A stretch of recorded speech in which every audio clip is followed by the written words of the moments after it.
ang pondo ng PhilHealth para mapaglingkuran ang ating mga kababayan, lalong-lalo na po yung nasa panig ng kahirapan. Ngunit dahil po sa experience natin sa PhilHealth, sa kanilang pamamaraan kung paano itaguyod ang kanilang mandato, ay hindi naman sila makapagbibigay sa atin talaga ng magandang record. Unang-una na po ay halimbawa po yung konsulta package, Mr. President. Magkano po ba yung konsulta package ngayon, Mr. President? Mr. President, itong konsulta package, maganda tinanong nyo, pinalitan na po nila yung pangalan, naging Yakap Caravan na. It's about 1,700 ang budget po per person, Mr. President. Magkano po, Mr. President? 1,700 pesos. Yan po yata sa konsulta package, Mr. President. Kasama pa po yata yung serbisyo ng doktor, tama po? Yes, Mr. President, kasama po yung serbisyo ng doktor, basic check-ups, no? Lab test, and yung pinaka-basic po na kasama po yung laboratorio, Mr. President. Dapat po, kasama po, Mr. Sa President. palagay po ninyo, magkano po? 1,700? Sa 1,700 po ba, Mr. President, kasama na po yung serbisyo ng doktor, laboratorio. Magkano kaya ang matitira po para kahit sa simpleng, halimbawa, simpleng sakit na lang.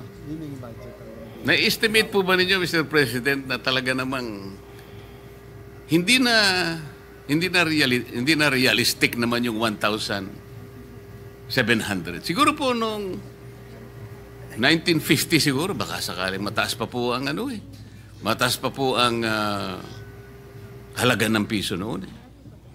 1950 siguro, ang palitan ng dolyar siguro, baka mas mataas pa yung, baka isa 5 centimos natin noon isang dolyar ng Amerikano, Mr. President. Hindi ko po alam.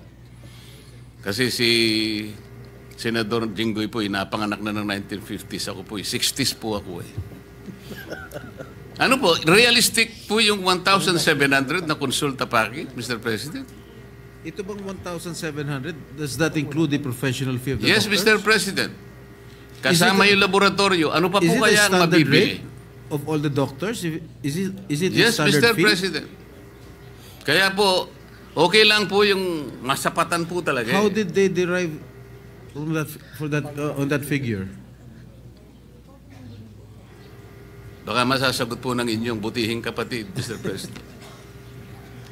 Yes, Mr. President, sa totoo lang po na medyo, kung titignan nyo, 1,700 for the basic check-ups and lab test, including doctors, para pong ulo pa. Pero tinaas na po natin tinaas na po ito na, nung una po ay 1,200.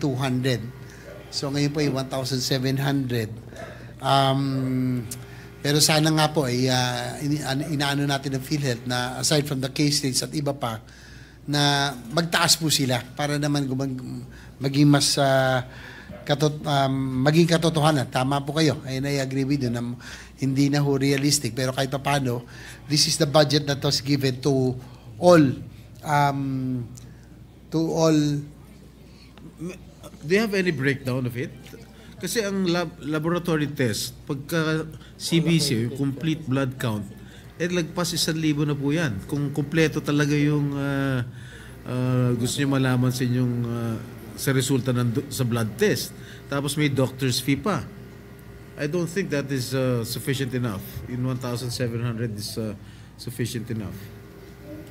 Yun nga po ang aking tinatanong, Mr. President, kung sino po ang kumuwenta nito. Kung ang kumuwenta po nito ay taga dito sa ating bansa o baka naman po sa ibang bansa po na ibang klaseng salapi ang kanilang ginamit. Kaya nakakapagtaka po, pag pinag-uusapan po natin ng isang napakamahalagang pasilidad na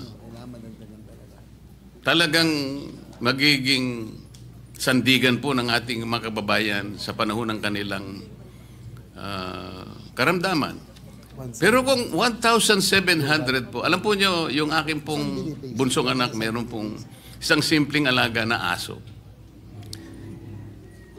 Alam po ba ninyo kung magkano po ang nagagastan niya yung parang paliguan? Kasi po may shampoo pa po yata ang importante na yung meron tagagupit po ng kanyang pati kuko po ginugupit at nagkaroon po ng Grooming. yung 1,700 po para sa aso hindi pa po Sapat. sapat eh. Ito pinag-uusapan po natin, Mr. President, Your Honor. Tao po mga tao po ito. Kaya po, hindi po magiging maganda kahit na po pag-usapan natin ang napakagandang pinaka-noblest na objective po ng PhilHealth. Kapag ka itong ganitong klaseng mga pamamaraan ay hindi po nila talaga babalikatin, para lang po tayong nagpapatintero dito, Mr. President. Tingnan po ninyo, Mr. President.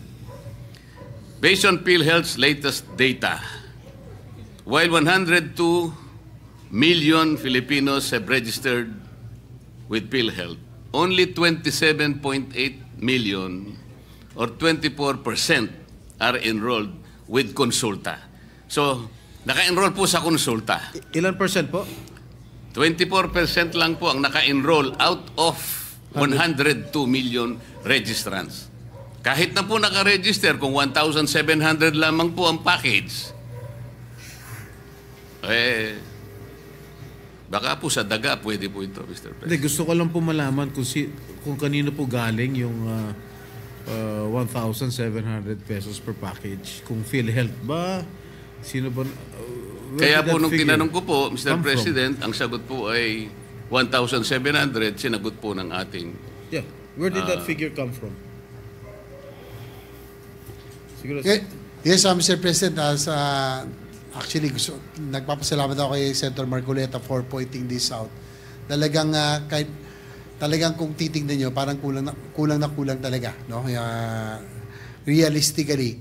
Pero yun nga po ang nilalaban ho natin sa PhilHealth ngayon. Hopefully with this new administration under Dr. Mercado, na maiba naman ang magiging direksyon ng PhilHealth.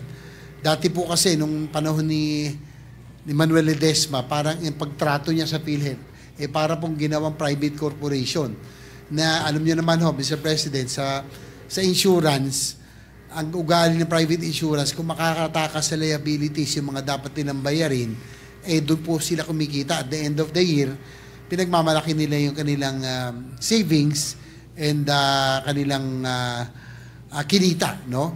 Pero in the case of PhilHealth, dapat po, dahil po yung government agency, and this is the only agency that is tasked to implement universal healthcare, dapat po talaga ay inuubos ito sa ating mga pasyente, sa ating mga kababayan. Hopefully, Mr. President, with the new PhilHealth head who committed to adjust yung pong kanilang case rates, and they committed also to increase the participation of PhilHealth in every hospital billing, siguro dapat maitaas na rin po natin. And sana po, maitaas na rin po natin ito pong iba pang mga bagay tulad ng pong itong sa konsulta package, no, na yung 1,700. If we can only increase all of this, hopefully ano na nila, maiayos na po nila. Sabay nung nga cases ay mas malaking bagay po, Mr. President. Kailan po umupo yung bagong head, Mr. President, ng PhilHealth na sinasabi po ninyo? Kung hindi ako nagkakamali, Mr. President, parang 3 buwan pa lamang po siyang nakakaupo, no? Or bandang June, no? Hindi po, palagay ko, 1 taon na po siya nakakaupo mula nang palitan niya si Ledesma. For the record po. Siguro siguro March or April ho, Mr. President. Kasi nung kamakailan nandito pa si Ginoong Ledesma nung huling budget hearing na naging mainit pa nga yung ating deliberation on the floor, no? Nung nandito siya sa akin pagkakalam. Sa bandang Marso yata or February or March nung nakaupo si Dr. Mercado, Mr. Yeah, President. again, with the permission of Senator Marcoleta, where did those figures come from, itong 1,700? Did it come from PhilHealth? Ito sa consulta package? Yes, Sir Honor, Mr. President. That It came from PhilHealth. Alright.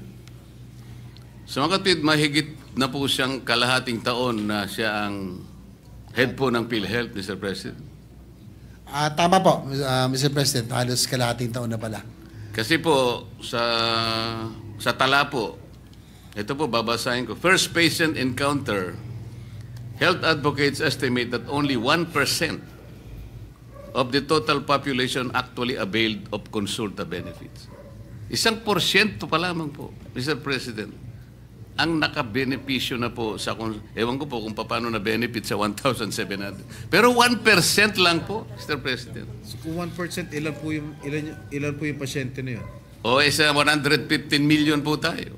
100,000 lang po siguro ang na-benefit. O baka hindi, mahina po tayo Out sa of the kwenta. 100 million, you mentioned earlier, 24% lang yung nag-avail ng consulta package. 100,000.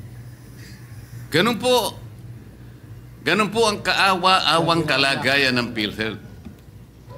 Tayo pong lahat gustong sumuporta eh. Kung kinakailangan pong lahat na po ng kayamanan ng Pilipinas, ibigay na po natin sa PhilHealth. Ngunit kailangan po namang ito ay talagang ayusin. Para sa ganun, yung perang ibibigay at ipagtitiwala sa kanila, mapakinabangan po ng nangangailangan. Yun lang naman po yung pakiusap. Halimbawa, isa pa po, Mr. President, katakot-takot na corruption po sa PhilHealth. Tingnan na lamang po ninyo kung bakit nawawaldas. Ginawa pong milking cow ang PhilHealth nung kami po ay inimbestiga namin yan. Lahat po, hindi ko naman po nilalahat ang mga healthcare institutions. Ngunit sa dami po ng bilang na talagang dinisiplinahan ng PhilHealth, halos lahat po, kunwari po, na-admit ang isang pasyente. 2 days lang pong nag-admit. Gagawin pong 7 days o kaya 10 days. Para sa ganun po ay singilin sa PhilHealth at paghahati-hatian po yung kanilang nakulin. Minsan naman po ang sakit ay hindi naman malala. Sipon. Gagawin pong pulmonya. Isip-isipin po ninyo yung gagawin nila. Ito po yung panghuli. Para naman po natapos na po ako. Magkano po ba yung ano yung tawag doon? Thermodialysis, Mr. President Juro. Magkano po ba yung nagagastos natin sa isang sesyon ng hemodialysis?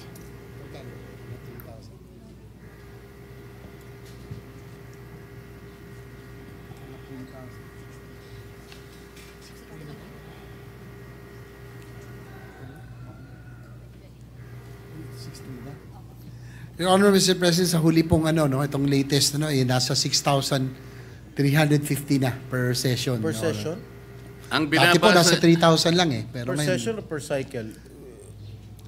Per session? Per session, Your Honor, Mr. President. So one day? 6,000? 6,350. So how can the... kaya ko po tinatanong, Mr. President, may palagay po ako nang pinagbasihan po ninyo ng inyong sagot, Mr. President, Your Honor, ay itong nakuha ko pong post dito sa social media. Ito babasahin ko lang po sapagkat nakuha ko lang po. Marcos Legacy. Dialysis, sagot na ni PBBM sa pamamagitan ng PhilHealth. Lahat tayo ay miyembro at kabahagi nito. Ngayon po, sabi niya, second post, BBM Youth Movement, libre na ang dialysis. Sa halagang 6,350 bawat hemodialysis session, sagot ng PhilHealth hanggang 156 sessions sa buong taon.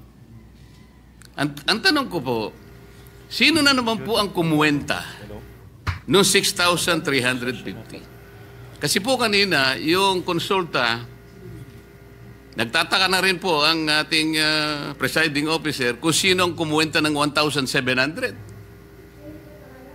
Saan po kinuha yung 6,350? Your Honor, Mr. President, dapat po sana under the UAC law, meron po tayo tinatawag na HTAC, yung Health Technology Assessment Council, na ito po ay mga panel of experts, mga spesyalista, na sila po dapat nagde-determine kung ano po yung mga anything technical, sila po dapat ang tinatanong. So siguro yan ang dapat natin malaman din kung sakaling magkaroon ng budget hearings o anumang hearings na nandito po ang PhilHealth, kung paano ho nila nakuha yung pong amount na 6,350 per session. Dahil ang pagkakaalam ko kamakailan, dati ay nasa 4,000 pesos lamang per session. So, nagulat din ako na medyo tumaas na ng 6,350 from about 4,000 pesos. Your Honor. Mr. President, kasi po, dun sa 6,000 pesos, is that a government-owned hospital or private? 6,000. Any po, Mr. President, it's a government hospital or any private hospital as long as it's PhilHealth accredited, Your Honor. Kasi I just called up my brother who is undergoing dialysis. Tinanong ko lang kung magkano yung per session. Ang sinabi niya 10,000. Well, it's in a private hospital. ako naman po, Mr. President, nagtanong-tanong po ako. Ang nakukuha ko 500 to 600 pesos. Kasi per session.